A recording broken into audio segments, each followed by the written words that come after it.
Muito bem, eu sei que a maioria de vocês que estão assistindo são mulheres, mas somos nós que cuidamos, que ajudamos os homens ao nosso redor a cuidar da saúde. Então, olha, vamos juntos entender melhor esse assunto. As doenças cardiovasculares são a principal causa de mortes no mundo e, de acordo com informações da Organização Mundial da Saúde, esse dado realmente é importante para a gente tentar entender ou tentar reverter esse quadro de saúde cardiovascular que não favorece tanto os homens. Hoje a gente vai conhecer os fatores de risco e possíveis formas de prevenção dessas doenças. E para falar sobre esse assunto, nós convidamos aqui o fisioterapeuta e doutor em medicina translacional, o Dr. Elias Ferreira Porto.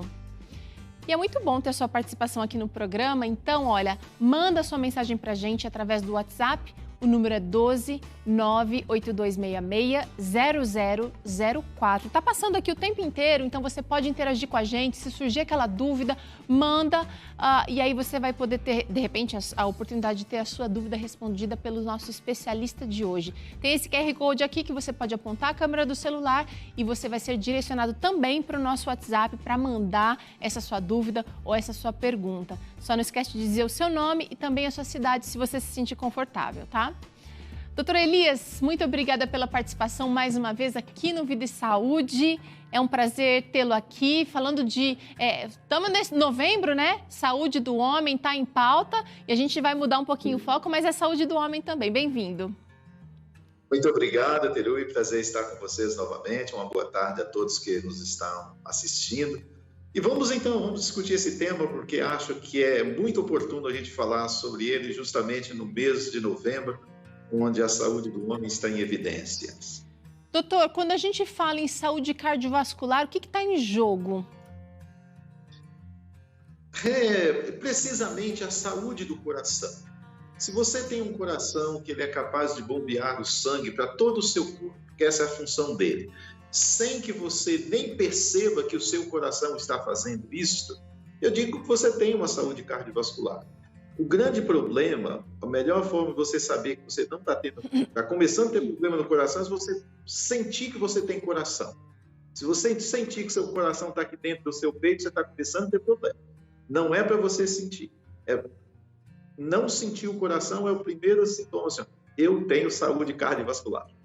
Legal, doutor. Agora, queria que você falasse um pouquinho para a gente sobre as principais doenças do coração, aquelas que mais matam no Brasil.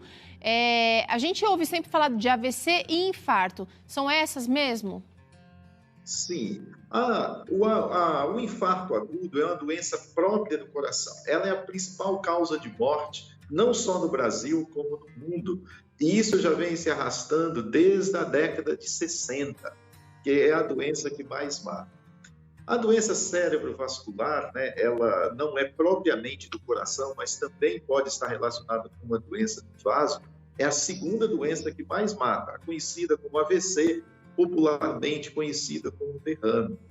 Então, essas duas causas são cruéis e principalmente atingem o homem. E uma das coisas mais interessantes é que cada dia está atingindo o homem em uma idade mais precoce. Doutor, eu queria que o senhor falasse um pouquinho para a gente agora sobre os sintomas, aqueles que não deveriam ser assim ignorados, que mostram que a pessoa pode estar sofrendo já de alguma doença do coração. E eu não diria nem aqueles sintomas do momento do infarto, por exemplo, que seria, né, aquele clássico aperto no peito, falta de ar. Será que existem outros sintomas que a gente pode já começar a ficar alerta e perceber que o coração pode estar em risco? Exato, isso é muito importante detectar esses sintomas prévios. Aquele sintoma agudo já é muito difícil de a gente evitar, mas um dos primeiros sintomas que a pessoa sente que ele já está tendo algumas alterações no coração é o cansaço em algumas atividades leves que anteriormente ele não sentia. Ele fazia aquelas atividades normais e não sentia cansaço. Agora ele está fazendo, está sentindo esse cansaço, principalmente respirando mais rápido. É possível também que um outro sintoma que surja, esse já mais próximo até do evento, é quando o indivíduo está fazendo alguma atividade, ele já está um pouco mais cansado e ele começa a sentir pequenas dores no lado esquerdo do peito. Pequenas dores, não são dores grandes, mas é um prenúncio de que o coração pode estar ficando doente. Quando se aparecem esses sintomas, este é o momento que a pessoa deve procurar um cardiologista, porque nesse momento você pode fazer alguma coisa importante para evitar o chamado evento cardiovascular sério, que seria o infarto. Então, eu diria que esses dois são os mais importantes, principalmente para o homem ficar atento. Se você estiver fazendo alguma atividade física com um cansaço maior do que você fazia no mês passado ou uns 3 meses atrás, cuidado, alerte-se. Se você está sentindo algum incômodo no peito, algum apertozinho, mesmo que pequeno, durante essa atividade, procure o seu cardiologista agora, não deixe para depois. Legal. Agora, eu queria saber o seguinte, doutor, a partir de quantos anos o homem deveria procurar fazer exames do coração, exames periódicos, e também de quanto em quanto tempo esses exames deveriam ser repetidos? E a gente não tem muito hoje nessa sociedade uma precisão assim, ó, comece a partir de agora. Tá. Mas eu acredito que todos os homens, a partir de 40 anos de idade, já deveria estar procurando anualmente um cardiologista para fazer pelo menos um teste ergométrico. Eu acho que fica uma idade, não tem assim uma definição, mas todos, a partir de 40 anos, anualmente deveria fazer um teste ergométrico, exatamente com sentido de prevenção. Porque a hora que acontece o evento, aí nós temos que contar com muitos recursos e com o milagre do Senhor para que não aconteçam piores coisas. Pois é, doutor. Eu pergunto porque a gente tem visto que algumas pessoas podem sofrer de problemas do coração muito mais cedo até do que 40 anos, né? Então, esse exame, quem faz atividade física ou quem pretende começar uma atividade física e vir até agora sedentário, eu acho que é imprescindível antes de começar a fazer um check-upzinho básico, né? Exato. Se eu quero começar a fazer a minha academia, a minha corrida, a minha pedalada, o ideal é que você faça um check-up antes. Não vale a pena arriscar.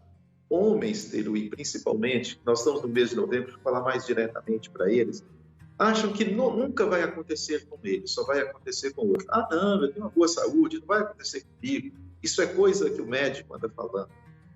Mas não é. A verdade é essa, ó, se você vai fazer sua academia, sua pedalada, faça um check-upzinho antes.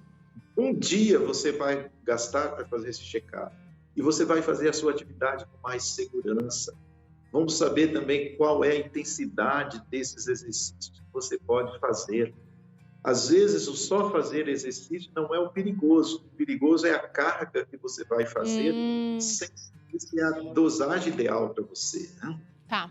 Agora é o seguinte, doutor, no caso de a gente perceber que alguém está sofrendo, tendo um infarto ou mesmo um AVC também, qual é o primeiro socorro que eu posso prestar ali para aquela pessoa? Porque eu sei que cada minuto ali, depois desses problemas de saúde sérios, podem ser assim significativos demais. Pode ser que eles fiquem com sequelas que realmente não são reversíveis. Então, existe alguma coisa que a gente pode fazer imediatamente? A primeira recomendação é ligue 192. Esta é, a senhora, imprescindível. O primeiro sintoma, a primeira dor que o paciente referiu, que vem aquele aperto, aquela vontade de fazer vômito, aquela agonia, como alguns referem, parece que está vindo a morte ao encontro dele. Primeira coisa, ligue para o SAMU e peça urgência para ele. Posteriormente, gente, evite que esse paciente faça algum esforço, que ande pela casa, porque cada esforço que ele fizer vai recobrar algum trabalho maior do coração. E esse momento, o coração não deve trabalhar. Eu tenho muito medo da automedicação em casa, tenho muito medo disso. Mas, às vezes, se a pessoa já toma algum medicamento, como a aspirina, como a S, ou se tiver em casa, não faz mal tomar isso, mas se fizer, liga para o médico que está no SAMU e fala com ele, doutor, eu posso fazer isso, posso usar uma AS, posso usar uma aspirina até que chegue no SAMU. Entendi. Porque esse é um recurso que pode ajudar, pode facilitar a circulação coronariana até que chegue no serviço de atendimento para o que possa conduzi-lo ao hospital. Doutor, existe uma posição que a gente pode colocar essa pessoa que está do nosso lado deitado, perna para cima, perna para baixo, o que tem que fazer? Ele deixa em repouso, a pessoa mesmo geralmente procura a posição melhor, mais confortável. Tá. E você vai ver que eles não vão conseguir. Eles vão querer sentar, tá ruim, levantar, tá ruim, deitar, tá ruim. Você coloca ele, o desespero e a agonia é tão grande que ele não fica em nenhuma posição. Nesse momento, o melhor é você sempre ir tentando ajustar, mas deixa ele fazendo os ajustes dele, porque cada vez que você fala, não, fica quieto, fica quieto, você irrita mais a pessoa e joga mais uma carga de estresse. Ah, legal. Tá. Então, o melhor é você ir compreendendo a pessoa nesse momento de agonia que ele está. Agora, é importante essa rapidez ao hospital. Tá. A gente já sabe que 30 minutos pós um infarto agudo do miocárdio, as chances reduz muito de sobreviver. Uhum. Então, se puder chegar esse paciente ao hospital em 30 minutos, é o ideal. Muitas pessoas tentam colocar dentro do carro e levar. Não faça isso se não for com a orientação do médico, do SAMU. Ele é que vai dizer, olha, nós vamos demorar 2 horas para chegar aí. Coloca no seu carro e eu vou conversando com você até o hospital. Entendi. Doutor, agora é o seguinte, existem fatores de risco, ou seja, atitudes da nossa vida que podem levar ao infarto, ao AVC e, na verdade, a doenças cardiovasculares. E a gente preparou aqui, doutor, são vários homens aqui, que vamos mostrar agora os fatores de risco. Então, vou começar com um que eu sei que você gosta muito de falar, que é o sedentarismo. Sedentarismo. O indivíduo sedentário, aumenta o risco 2,4 vezes mais de eventos cardiovasculares a partir dos 40 anos, em relação ao indivíduo ativo fisicamente. 40 anos não é hora de começar, mas se você tem 40 anos e não começou, comece já, para que você reduza esse risco aumentado da doença cardiovascular. Legal. Olha esse aqui, doutor, obesidade.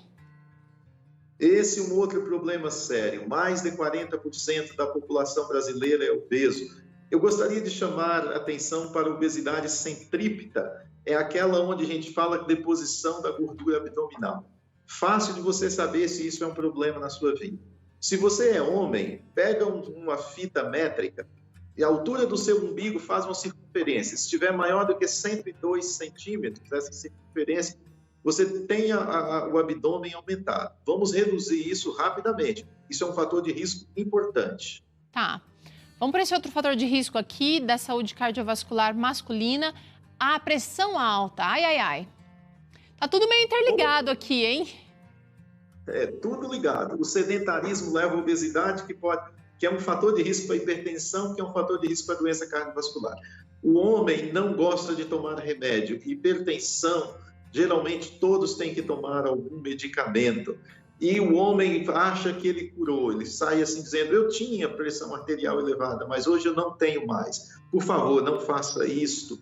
Se você fizer isso, você está aumentando muito o risco de você ter um evento cardiovascular. E se você tem pressão elevada, sempre verifique o nível da sua pressão e não deixe de tomar o seu medicamento. Faça a reabilitação cardíaca, procure uma clínica de reabilitação cardíaca para controlar esse risco do evento cardiovascular para você que é hipertenso. Legal. Olha aqui, doutor, o estresse também é um risco, um fator de risco muito importante. Tem eventos na nossa vida que a gente não consegue se livrar ou a gente não consegue administrar, mas o estresse pode ser combatido, por exemplo, com atividade física, com uma alimentação menos estimulante e assim por diante.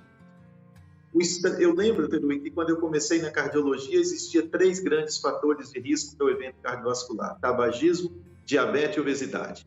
Hoje a gente acrescentou o 4º, o estresse. É fundamental você ter controle de estresse. Você não viver em ambiente estressante. E se você não tem como evitar esses ambientes estressantes, faça isso que a Terui acabou de recomendar para você.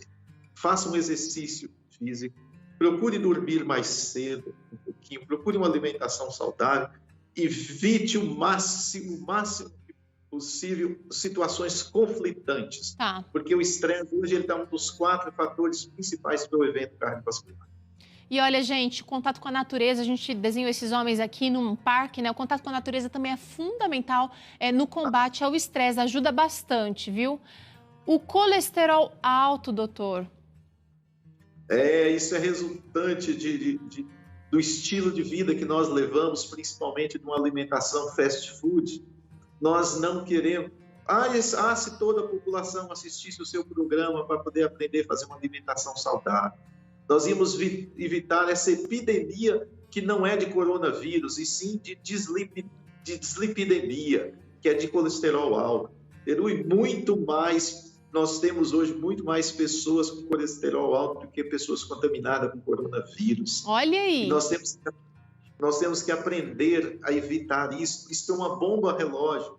O colesterol deve ser bem controlado e muitas pessoas têm a facilidade enorme de elevar o colesterol. Principalmente se a sua família já tem essa predisposição, visite sempre seu médico, assista o programa para você aprender a alimentar, faça atividade física, contato com a natureza, para evitar essa praga chamada dislipidemia. Doutor, olha, sobre isso, acabou de chegar uma interação, uma dúvida de um telespectador que eu queria trazer aqui, porque pode representar dúvida de mais gente. Vamos ver, é a Maricélia que está mandando, ela pergunta o seguinte: olá, doutor, o colesterol bom do meu esposo está baixo e o ruim está um pouco alto. Ele corre risco de ter problema cardiovascular? Esse é exatamente o típico do paciente dislipidêmico. Ele tem o HDL baixo e o LDL alto. Ele tem que resolver isso com 2 coisinhas. Evitar a alimentação, principalmente enlatados, embutidos, ultraprocessados, frituras, muitos desses tipos de que contém gordura. Para que ele fazer isso? Para ele abaixar o LDL. E fazer algumas atividades físicas, principalmente no período da manhã, atividades aeróbicas para que ele possa aumentar o HDL. Legal, então vale aí uma corridinha, vale aí uma aeróbica. Triglicerídeos elevados, aqui tem a ver também com o consumo de carboidrato refinado. Exato. O triglicerídeo, ele é muito associado também para quem tem colesterol alto. Se nós evitarmos, eu não gosto de falar de dietas com baixo nível de carboidrato ou alto nível de carboidrato, mas os triglicerídeos é uma das coisas que a gente deve controlar.